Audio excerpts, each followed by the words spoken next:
Et bonsoir à tous. Donc voilà, je fais une deuxième vidéo. J'ai réussi à commander des pièces, dont le module qui était HS. Là, c'est le nouveau. J'ai commandé ça, c'est un support de radiateur d'huile. Donc ça, c'est pas sûr que je le mette aujourd'hui parce que j'ai un peu la flemme. Et j'ai pris juste un bouchon. J'ai pris ça juste pour le bouchon parce que mon bouchon, il a un peu... Enfin voilà, il y a une grosse différence de couleur. Lui, il a pris un produit qu'il fallait pas. Donc j'ai racheté ça juste pour avoir le bouchon et en même temps j'ai une deuxième fixation d'avance. Ça peut toujours servir. J'ai aussi reçu des pièces pour faire le pot d'échappement. Alors c'est un Akrapovic MH5 où tu peux mettre la chicane normalement. Moi je l'ai pas. Et en fait je l'ai acheté, il était déjà défoncé. Donc là il y a des pets, etc. Et là j'ai réussi à trouver donc les languettes et le support d'échappement. J'ai finalement commandé un R&G qui est là. C'est un R&G et donc j'ai réussi à trouver les colliers de fixation en titane officiel Akrapovic chez 3AS, qui est un site internet qui est à côté de Bordeaux, donc j'ai récupéré directement là-bas sur place. Et la pâte de fixation R&G, elle est là. Elle est magnifique, elle pèse pas très lourd. J'ai commencé à démonter le pot d'échappement et on va voir ce qui se passe.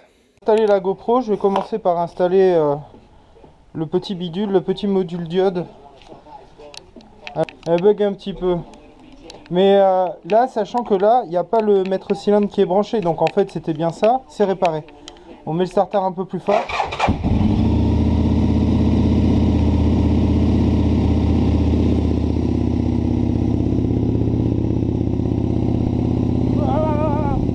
C'était bien le petit bitonio qui buguait. Là, on est nickel maintenant. Tac, c'est parti.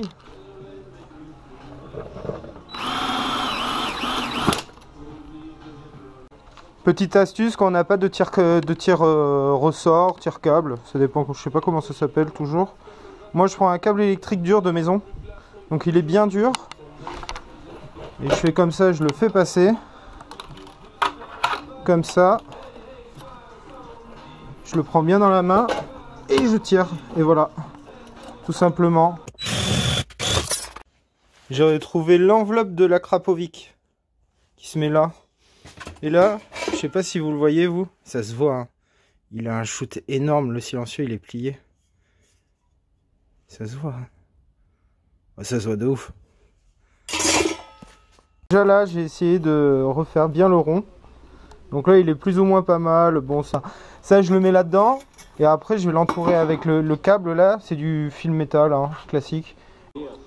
Voilà le pot une fois fini. Enfin, le pare-feu une fois bien installé. Donc là, maintenant, le silencieux est remonté. Là, j'hésitais à le peindre en noir. Donc je vais peut-être le faire un de ces jours. Mais j'ai peur que le noir s'abîme en fait avec le temps. Et que ça fasse des éclats de peinture. Donc je sais pas trop ce que je vais faire. C'est du Akrapovic officiel.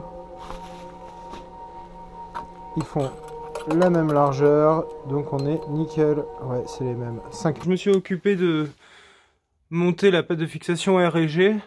Donc, j'ai aussi remonté mon Akrapo. J'ai remonté avec la laine de verre, etc. On a remis le pare-feu. Enfin, j'ai remis le pare-feu. J'ai dû aller le faire chez un pote parce que ma pince arrivée s'est cassée. Déjà, je vais refaire... j'ai changé tous mes antiparasites par des NGK. C'est quoi déjà? NGK, CR4 et des CR3. Parce que on a 4 bougies sur les tuyaux. Malgré que ce soit des bicylindres, on a 4 bougies. Donc il y a une bougie qui se trouve assez profonde, l'autre elle est un peu plus haute. Et après là, le deuxième truc que j'ai fait en attendant, pendant que je faisais mon pot, parce que voilà, il fallait que je m'occupe un petit peu, j'ai commencé à modifier mon compteur.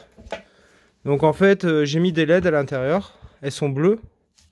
J'ai mis un écran bleu, un film bleu pour que ça fasse, au lieu que ça soit rouge, là ça va être bleu. Là c'est les films bleus que je découpe, donc il m'en reste, j'en ai 4 là, plus celui-là à découper. Et après ça c'est d'origine, donc je vais essayer en mettant plusieurs filtres bleus et aussi en mettant une feuille en carton, parce que ça c'est une feuille en carton en fait. Ça c'est du carton limite. Et en mettant une feuille en carton, un bavoir bleu directement derrière pour voir si je peux essayer de faire partir les petits pointillés comme ça, parce que ça fait pas très joli. Donc voilà le démontage. Bon, normalement il y en a 3, il y a 3 vis J'essaye de cadrer. Il y a 3 vis normalement pour le tenir. Moi j'en ai remis qu'une, c'était juste pour vous montrer. Ici, là il y a des petits clips, on défait les clips. Vous voyez là ici, on enlève ça, c'est le film bleu que moi j'ai mis, et là c'est directement l'écran. Tac, j'ai mis les petites LED. Et là je vais prendre le porte-ampoule, où je vais souder directement à l'intérieur.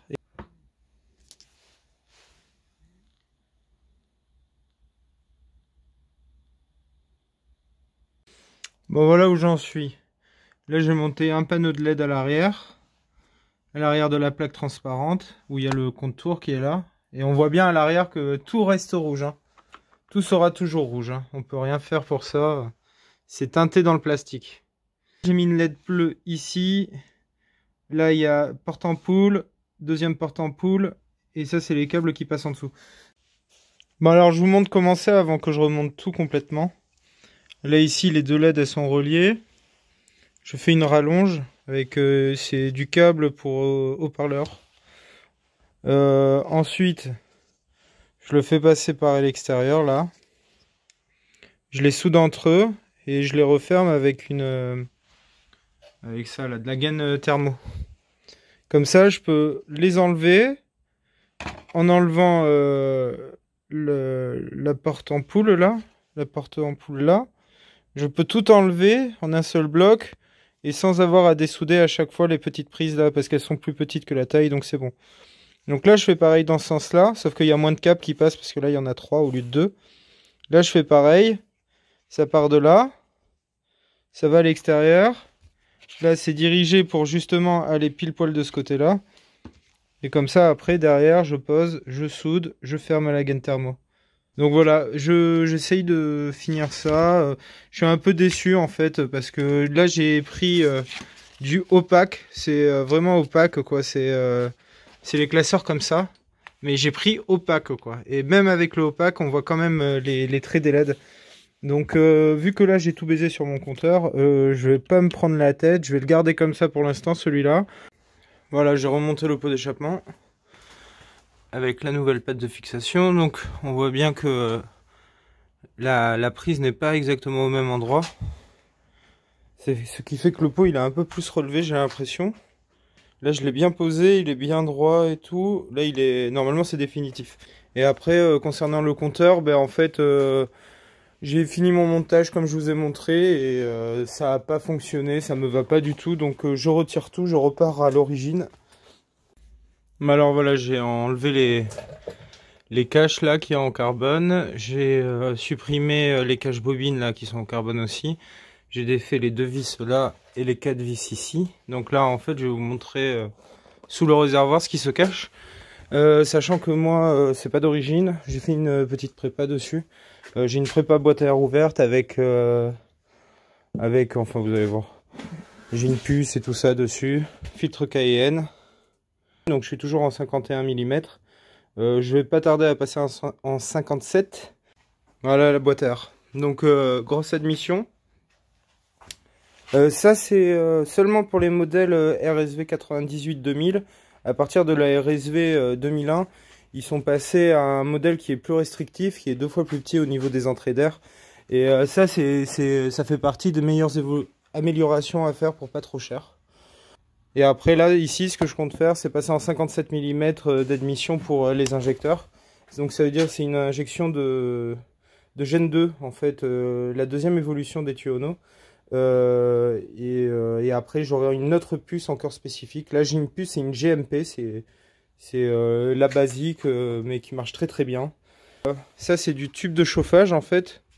C'est de la protection de tubes de chauffage, de tuyaux d'eau, etc. Faire attention, mais c'est vraiment pas cher. Après, sinon, l'adaptateur, c'est fait par des Anglais. Ça coûte 70 livres, donc ça fait presque 90 € avec sans compter les frais de port en plus. Donc c'est pour ça, moi j'ai fait au plus simple. C'est ce que tout le monde fait sur le forum. Bon, alors voilà, là le principe il est simple. Ça c'est la bougie du haut, c'est la bougie d'en haut. Ça c'est la bougie d'en bas. Et je vais la remplacer par des NGK Racing donc. Et il y a 2 modèles. Voilà, j'ai pris 2 modèles différents. Un pour remplacer celui du haut, donc ça va être celui-ci là en haut. Et pour en bas, ça va être celui-là, le petit. Et ce qu'il faut faire là, c'est juste dévisser. On dévisse, on revisse, on remet la capsule sur le fil rouge, bien sûr, pour être bien tranquille. Et ensuite, ce que je vais faire, c'est que je vais nettoyer tout le fond du réservoir, là. Je vais le renettoyer et mettre un pare-chaleur autocollant dessus, comme à l'origine, parce que moi, il n'y est plus. Alors voilà, c'est monté. Donc, au même endroit qu'à l'origine. Pareil des deux côtés.